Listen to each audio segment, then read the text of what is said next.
할렐루야. 옆에 분과 인사 나누겠습니다. 주님의 평화를 빕니다.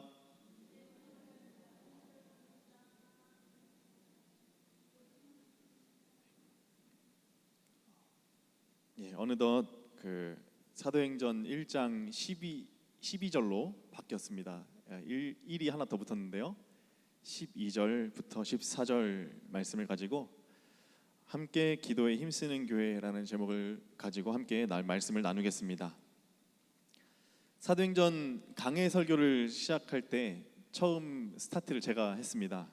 그때 사도행전에 별명이 있다고 말씀을 드렸던 기억이 있습니다. 그 별명은 선교행전, 기도행전, 성령행전, 이 세 가지였습니다. 근데 오늘 기도라는 단어가 나오죠. 말씀 가운데 기도행전이라는 이 별명에는 초대교회가 기도 없이는 이루어질 수 없었던 그런 환경이었기 때문에 그래서 붙은 별명입니다. 그래서 예수님은 승천하기 전 11명의 제자들에게 당부하신 것이 있었습니다. 누가복음 24장 48절에서 49절의 말씀인데요. 너희는 이 모든 일의 증인이라. 볼지어다 내가 내 아버지께서 약속하신 것을 너희에게 보내리니 너희는 위로부터 능력으로 입혀질 때까지 이 성에 머물라 하시니라. 아멘.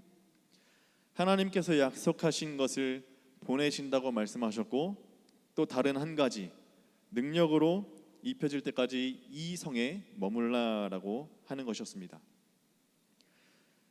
이에 예수님의 승천이라는 위대한 사건을 목격한 제자들과 사람들은 예수님의 명령에 따라서 예루살렘을 떠나지 않고 함께 모여 성령이 오심을 기다리며 기도하기를 힘썼지요. 그 결과 성령님께서 강림하셨고 초대교회가 탄생하게 되었습니다. 초대교회를 이루던 성도들이 함께 모여 기도하고 또 성령 충만히 받은 그 다락방이 예루살렘 교회, 초대교회의 요람이 되었던 거죠. 다락방에 모여 기도한 사람들은 예수님의 11명의 제자, 그리고 예수님의 어머니 마리아, 그리고 여인들, 예수님의 형제들이 모여서 그 밖의 사람들과 함께 더불어서 120명의 사람이 함께 모여 기도했습니다. 이들이 성령의 충만함 받은 후에 널리 복음을 전하고 복음의 폭발적인 기폭장치가 되었던 거죠.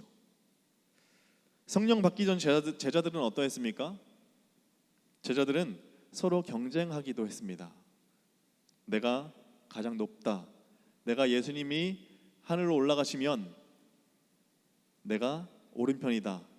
아니야, 내가 오른편이야. 그리고 예수님께서 고난 받으실 때는 자기 살겠다고 도망갔죠. 그런데 성령의 충만함을 받고 나서 정확히 말해서는 예수님의 부활하심과 그리고 승천하심을 목격하고 성령의 충만함 받고 난 이후에 제자들은 어떻게 됐습니까? 위대한 신앙의 용사, 복음의 용사가 되었습니다. 생명도 아끼지 않고 복음을 전할 만큼 그렇게 위대한 그런 복음 전도자가 되었던 거죠. 그래서 복음이 온 세계에 급속히 전파되게 되는 힘이 되었습니다. 그렇다면 무엇이 이렇게 초대교회를 탄생시켰고 또 폭발적인 복음 전파가 가능하게 했을까요? 첫째로 제자들이 기도하는 자리에 가까이 있었다라는 것입니다. 본문 12절과 13절 상반절의 말씀에 이런 내용이 있습니다. 함께 우리 화면을 보고 읽어보겠습니다. 시작. 제자들이 감람원이라 하는 산으로부터 예루살렘에 돌아오니 이 산은 예루살렘에서 가까워 안식일에 가기 알맞은 길이라 들어가 그들이 유하는 다락방으로 올라가니. 아멘. 사람들이 상황에 따라서 가까이 해야 되는 것이 있습니다. 가까이 해야 좋은 것이 있습니다. 학창시절엔 어디가 가까워야 좋을까요? 학창시절엔 학교와 가까운 것이 좋겠죠. 중년에는 어디가 가까운 게 좋을까요? 집과 회사가 가까운 게 좋겠죠. 그리고 노년에는 어디가 가까운 게 좋을까요? 제가 이건 경북 김천에서 사역할 때 들었던 얘기인데 병원과 가까우면 좋다고 하더라고요. 병원이 코앞에이신 분이 살고 계셨는데 그 교회 다니고 계셨는데 어떤 일이 있을 때마다 비가 와도 그냥 조금 걸어서 가고 눈이 와도 조금 걸어서 갈 수 있을 정도로 아주 가까운 곳에 살고 계셨습니다. 그래서 나는 큰 병이 안 들어 하면서 되게 저에게 부러움을 주시더라고요. 어찌됐든지 노년에는 병원과 가까우면 좋은 것 같습니다. 이처럼 제자들도 예수님의 부활과 승천을 목격하고 나서 성령의 능력으로 입혀질 때까지 이 성에 머물라 라고 말씀하신 그 예수님의 말씀을 기억하면서 성령의 능력이 임할 그 예루살렘과 가까이 있었다라는 것입니다. 가까이 있었던 그곳은 바로 오늘 본문 가운데 등장하는 감람원이라는 산입니다. 쉽게 말해서 감람산인데 감람산이 왜 감람산인가? 감람나무가 많았다는 이유로 붙여진 이름입니다. 그리고 예수님께서 승천하신 그 산이기도 합니다. 제자들은 예수님의 승천을 보고 나서 내려와서 예루살렘으로 향했습니다. 그런데 12절 하반절에 보면 안식일에 가기 알맞은 길이다라고 말씀하고 있어요. 안식일에 행동을 제한했지요. 일을 하더라도 평일에 10분의 1 정도 되는 수준, 그리고 어떤 제한된 정도의 수준을 통해서 내가 일을 하지 않고 하나님과 함께 교제한다라는 그런 차원에서 안식일에는 약간의 제한이 있었습니다.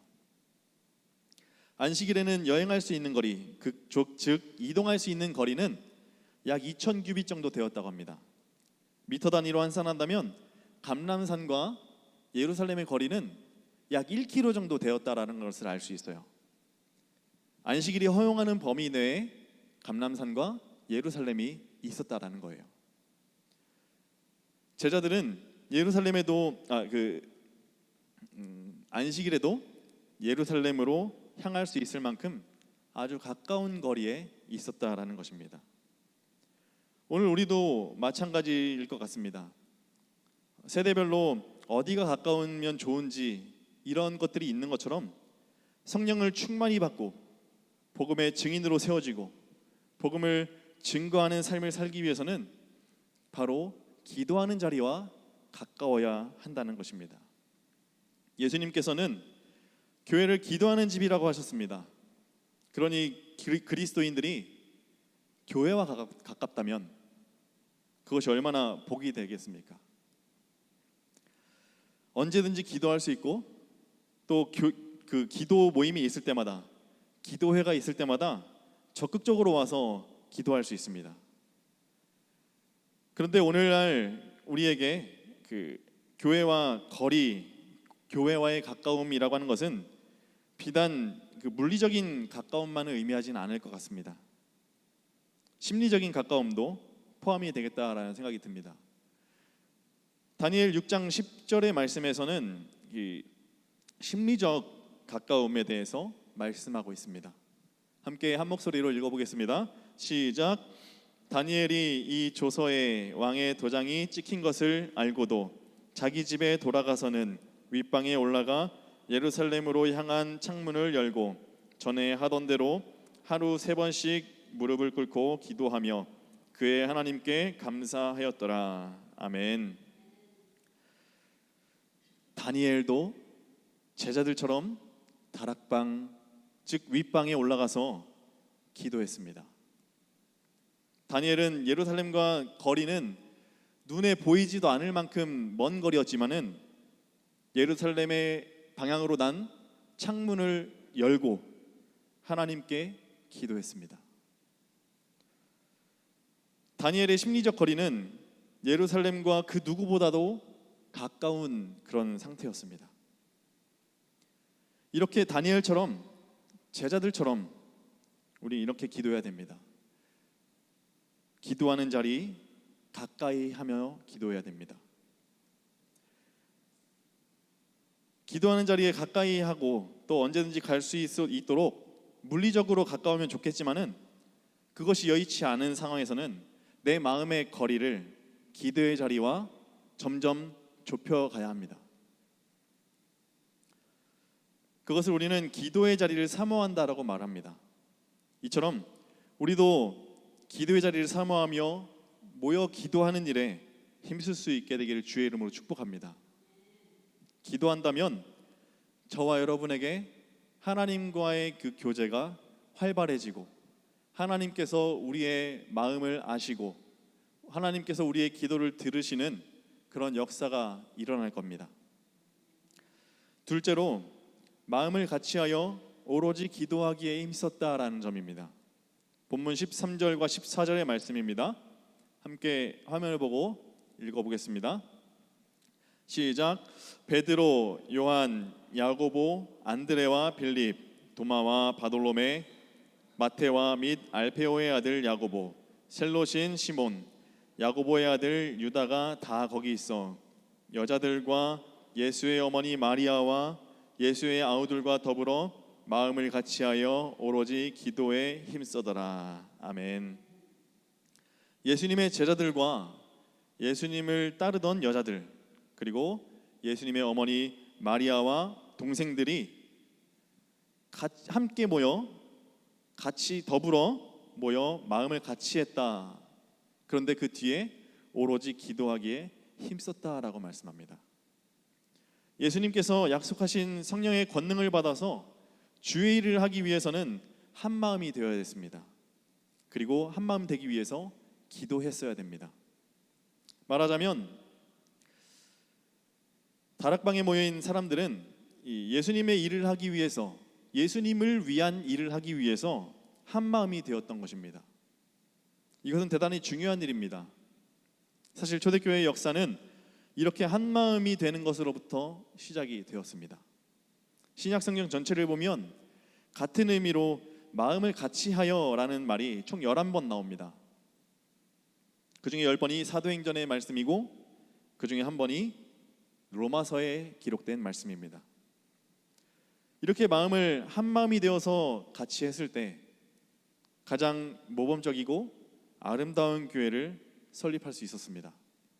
또한 효과적인 전도와 선교를 통해서 폭발적인 부흥의 역사를 일으킬 수가 있었다라는 것입니다. 교회가 진정으로 아름다워지고 지속적으로 성장하기 위해서는 반드시 성도 간의 하나됨이 필요합니다. 성도 간의 하나됨이 없으면 교회의 성장과 발전은 결코 기대할 수가 없는 거죠. 교회뿐만이겠습니까? 나의 심령에도 성장과 발전은 없다라는 거예요. 고린도 교회는 사도 바울이 설립한 교회이면서도 영적 지도자들이 많이 거쳐가서 봉사했던, 사역했던 그런 교회입니다. 참 복받은 교회였지요. 다른 교회들은 사역자가 없어서 힘들어했던 교회들도 있었는데 고린도 교회는 사역자들이 많이 왔다 갔다 하면서 왕래하면서 사역했던 그런 교회입니다. 고린도 교회는 그 어느 교회보다도 많은 은사가 나타났습니다. 그럼에도 고린도 교회는 서로 나누어지고 또 분쟁하기에 바빴습니다. 그래서 사도 바울의 책망을 사기도 했죠. 이러한 분쟁의 결과가 어떠했습니까? 그들은 성장하지도 못하고 부흥하지도 못하고 뿐만 아니라 세상 사람들에게 오히려 비판받고 조롱받는 그런 교회가 될 수밖에 없었다라는 것입니다. 특히 에베소서 4장 1절에서 3절의 말씀에서는 교회 공동체가 하나 되는 것에 대해서 강조하고 있습니다. 우리 한 목소리로 화면 보고 읽어보겠습니다. 시작. 그러므로 주 안에서 갇힌 내가 너희를 권하노니 너희가 부르심을 입은 부름에 합당하게 행하여 모든 겸손과 온유로 하고 오래 참음으로 사랑 가운데서 서로 용납하고 평안에 매는 줄로 성령이 하나 되게 하신 것을 힘써 지키라. 아멘. 예수 그리스도께 부르심을 받은 그 부름에 합당하게 행하라고 말씀하신 것은 곧 성령께서 평안에 매는 줄로 하나 되게 하신 것을 힘써 지키라라는 말씀입니다. 다시 말해서 하나 되지 못하면 그것은 부르심 받은 자다운 삶이 아니라는 것입니다. 그러므로 우리는 주 안에서 하나가 되어야 됩니다. 그래야 주님께 부르심 받은 자라고 인정받을 수 있습니다. 그래야 주님의 일을 이루어갈 수 있습니다. 오늘날 수많은 교회들이 어떻게 해야 교회가 부흥하고 성장할까를 고민합니다. 사실 그 비결에는 별 다른 것이 없습니다. 초대교회의 원형을 회복하는 것입니다. 초대교회는 교회로, 그 기도로 이루어졌습니다. 기도로 세워지고 기도로 복음 전파가 시작이 되었습니다. 오직 사랑으로 하나 되어 기도함에 힘썼습니다. 아무리 교회를 운영하는 프로그램이 탁월하더라도, 교회 건물이 훌륭하더라도 사랑으로 하나 되지 않으면 성장도 부흥도 일어날 수 없습니다. 하지만 아무리 교회가 운영하는 프로그램이 허점이 많아도, 교회 건물이 좋지 못해도 사랑으로 하나 되어 기도한다면 부흥 역사, 성장의 역사는 반드시 그 교회 안에 일어나게 될 줄로 믿습니다. 내가 하고 싶은 것이나 어떤 목적을 달성하기 위해서 분열을 조장하는 것은 교회 안에서, 믿음의 공동체 안에서는 해서는 안 될 일입니다. 우리 교회가 잘 되고, 그리고 초대교회 원형을 회복하는 교회가 되고 다음 100년의 역사를 이어가려면 우리가 해야 될 것, 가장 먼저 해야 될 것 하나가 마음을 같이 해서 기도하는 것입니다. 성령의 능력을 입도록 기도해야 하는 것입니다. 주님을 목격할 때 하나가 되어지고, 주님의 약속을 믿을 때 하나가 되어지고, 기도할 때 하나가 되어진다는 것입니다. 여러분, 지금 이 자리에 웅장한 교향곡을 연주하는 오케스트라가 있다라고 생각을 해보시기 바랍니다.